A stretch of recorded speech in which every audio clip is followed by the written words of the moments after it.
जय जगन्नाथ। आसंता सोमवार एप्रिल 8 तारिख मु आसी रेमुणा नुआगाँ बालेश्वर। आपण मैंने जानी दीर्घ दिन है से मोर दैवी चिकित्सा चलती। बहुत संख्यार रोगी मानक भिड़ हुए। मेडिकल फेरिया पर रोगी मानक आशा शेष आशा भरोसा होची दैवी चिकित्सा केन्द्र। बहुत संख्या रोगी भिड़ लगी है। जदि आपण मानक रोग दुख घटुची आसतु आसंता सोमवार एप्रिल 8 तारिख मु आसी रेमुणा नुआगाँ बालेश्वर। जदि आप भद्रक आड़ू आसुँच रेमुणा गली टपिला बारीपदा रास्तार 3 किलोमीटर डाहाण पड़े पड़ो।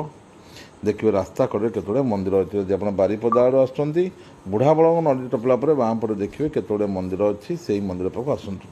आसंता सोमवार एप्रिल 8 तारिख मु आसुँच रेमुणा नुआगाँ बालेश्वर।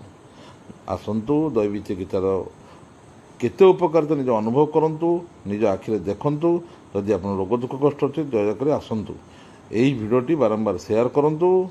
जय जगन्नाथ। जय जगन्नाथ।